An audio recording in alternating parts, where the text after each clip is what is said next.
want to say thank you to Paul and Santa Cruz Jewish Film Festival, and really all of you for being here. This is really special. This is the first time we're sharing the film with an audience that knows nothing really about it. We had a family and friends screening. I know you know a little bit about it, but with new friends. So I'm really excited.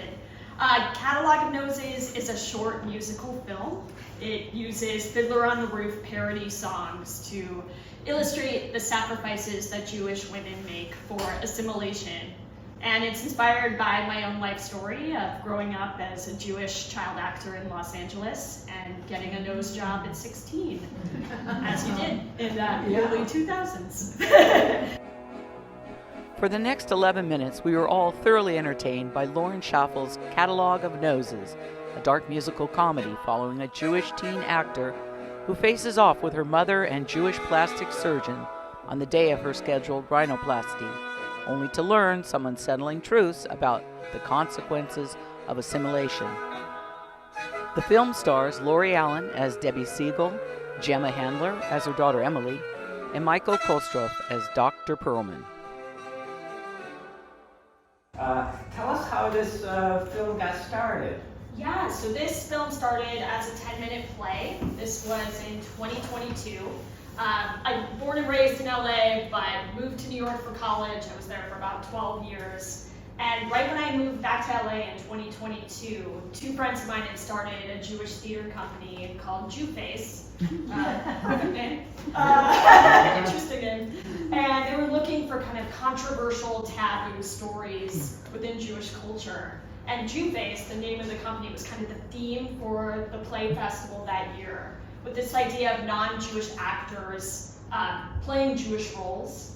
And I was like, I think I have a story about that. I was like, I got a nose job at 16 as a Jewish actor. Now we're living in a world where there's actors like Bradley Cooper playing Leonard Bernstein, and we're like putting prosthetic noses on them. I'm like, this is, I don't know, there's an idea here. So long story short, I wrote a 10-minute play version of this film, and from that public reading, I got a lot of feedback from the audience saying this should be a short film. This should go to schools, Jewish schools, non-Jewish schools. This should go to Jewish and women's organizations, because this is still happening. Yeah, so that's where it all began.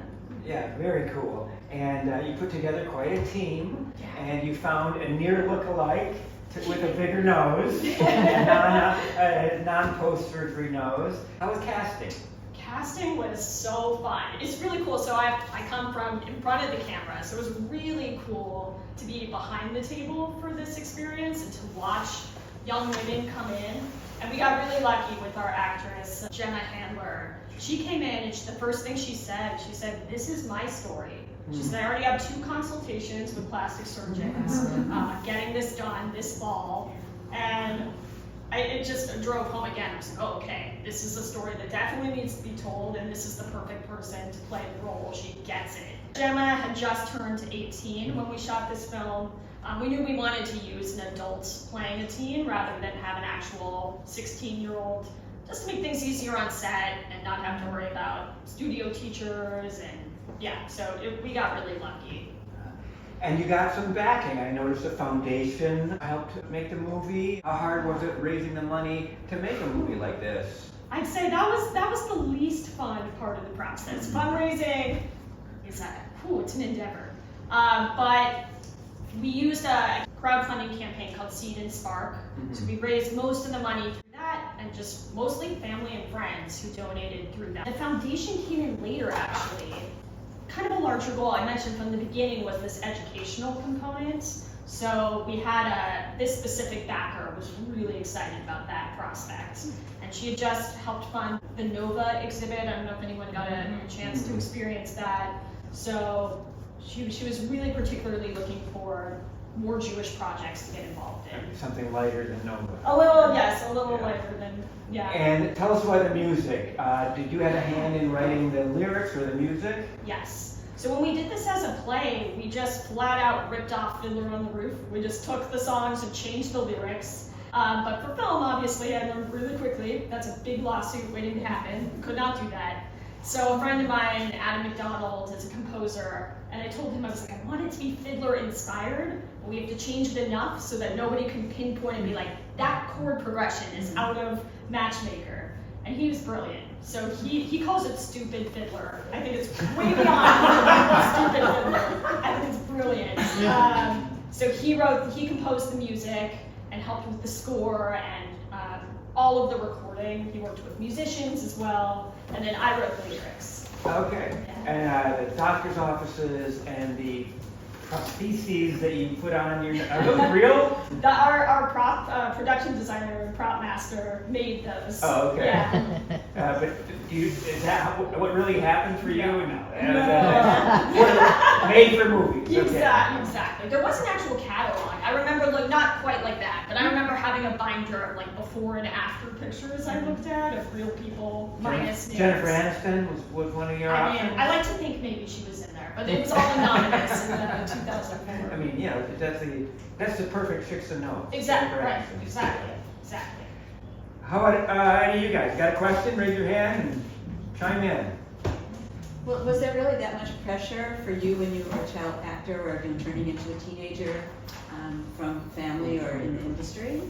So, it's funny, that's part of the reason I wanted to make the film, because as a child, I don't remember feeling that much pressure, to be honest. I remember, like, from the time I was 6, that seed was already planted, where I was like, oh, this nose is a problem. Every commercial audition, just like in the film, it would always be, say your name, turn to the right, turn to the left, and then sometimes that was it. Like, that would be it. So I knew immediately, like, something about this was wrong for Hollywood. And my mom had a nose job, my grandma had a nose job. So my mom was like, if you want to do this, like, absolutely fine, we support it. So it was just it was almost felt expected in a sense. I was like, oh, it's a tradition. It is like a tradition, like Fiddler on the Roof, I'll do this too.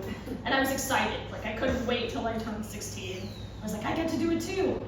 But then it wasn't until working with this theater company and talking about Jew-face and this kind of interesting time we're in with Jewish representation and authenticity in casting where it kind of gave me pause and I was like, this is kind of messed up that I had to do this as a 16-year-old. I didn't really feel like I had a lot of choice.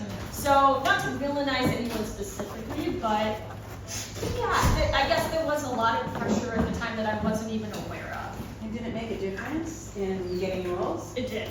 Yeah, immediately after the surgery I booked my first series regular on a show, a recurring role on another show, like it did.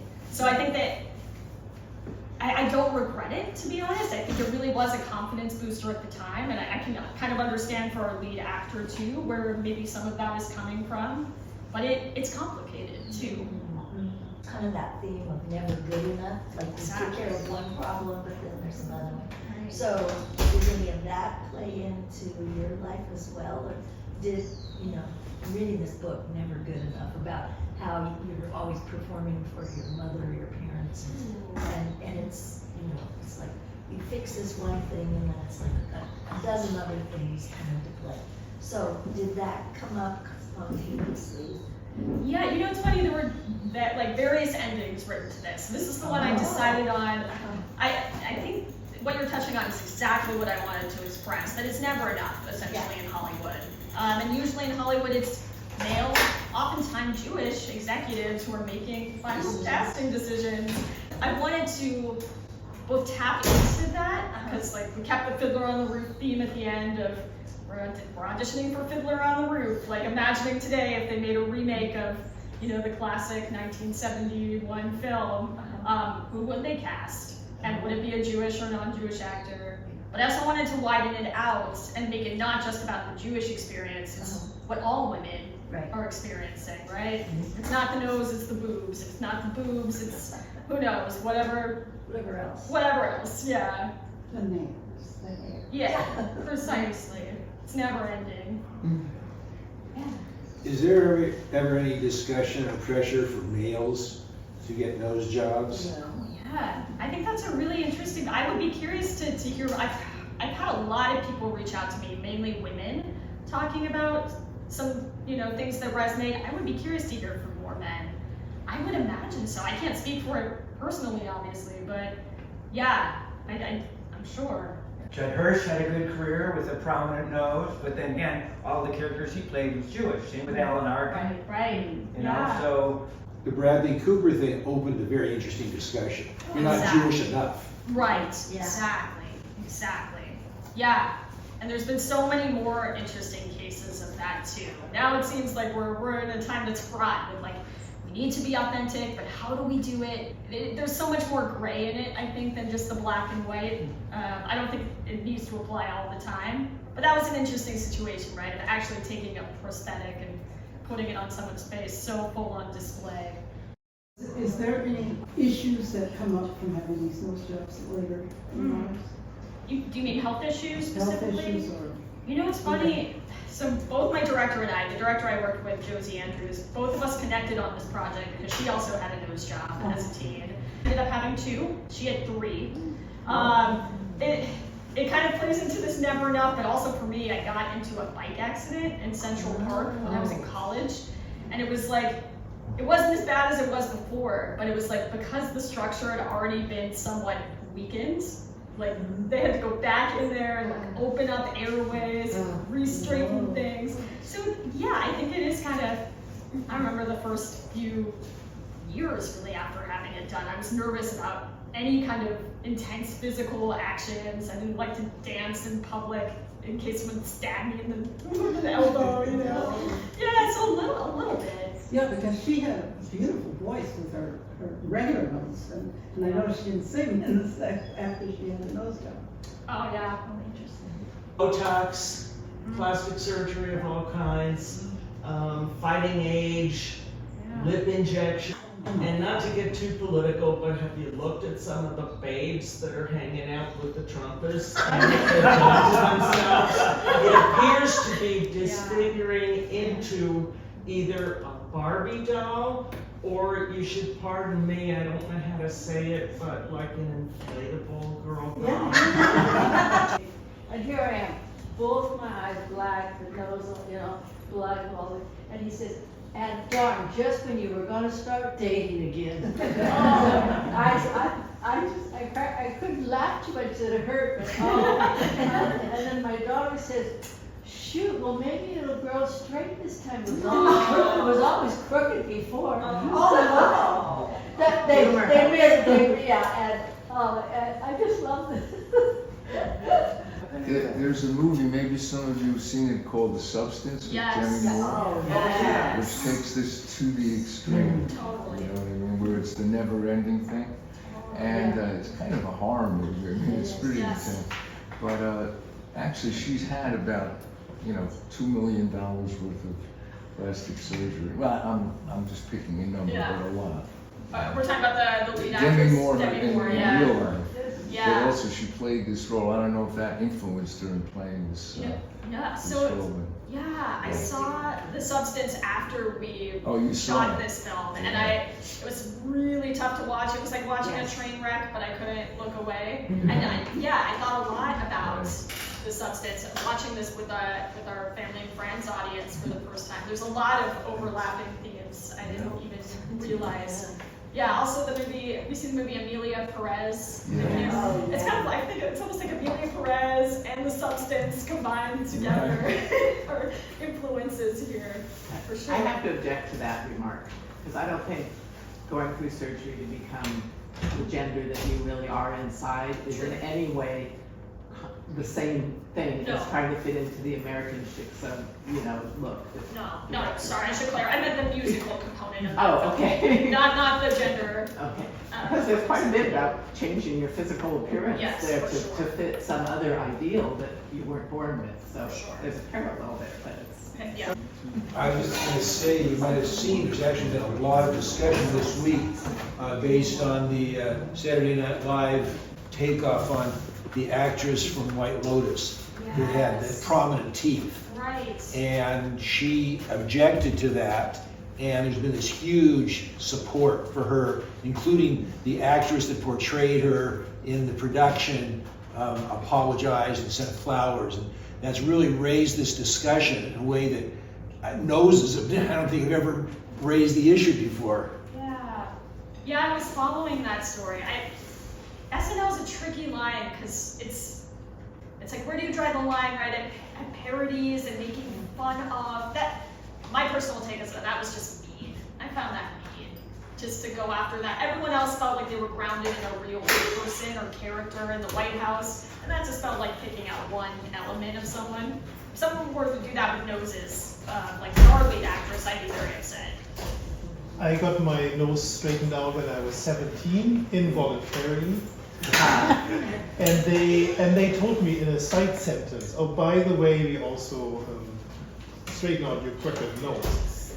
And I'm fairly pissed about that. But in any case, what it tells me is that, you know, back then, there's sort of the dominant cultural norm where they don't even see it necessary to tell you, or they just do it and they mention it in a, you know, where I couldn't see myself with my nose.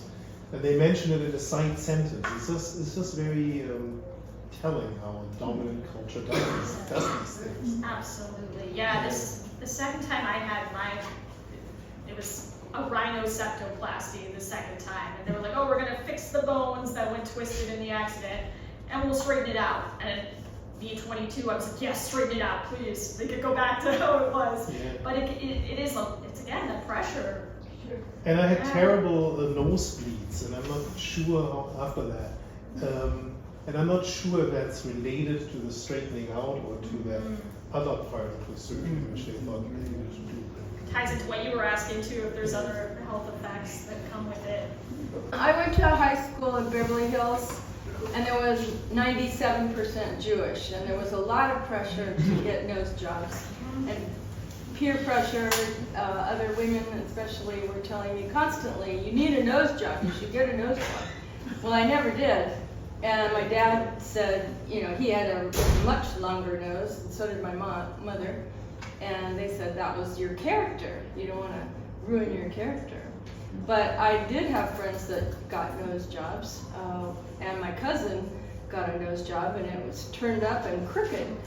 And one of my best male friends also got a nose job, and it was turned up and crooked forever. It was the digit look of the age, you know, the turn and fly. Yeah, but they did a bad job. They botched it really bad. And I'm actually surprised you didn't mention any of the botched jobs in the film, because I saw a lot of them in Beverly Hills. Yeah, that's the full length version. Yeah. I like that. I thought they looked better before they got their nose jobs. Yeah, interesting. I wanted to thank you so much for making this film. It left me happily surprised. I couldn't really tell where it was going to go, and it was very brave.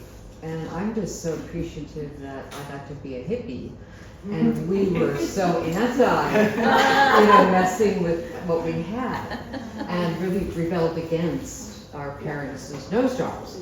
But to see now that's not true anymore, and people just teens really aren't told to love themselves the way they are. So thank you. This will reach a great audience. Thank you. You did great work. Thank you so much. I wish I was part of the hippie generation. I wish I'd grown up with you. You can still be.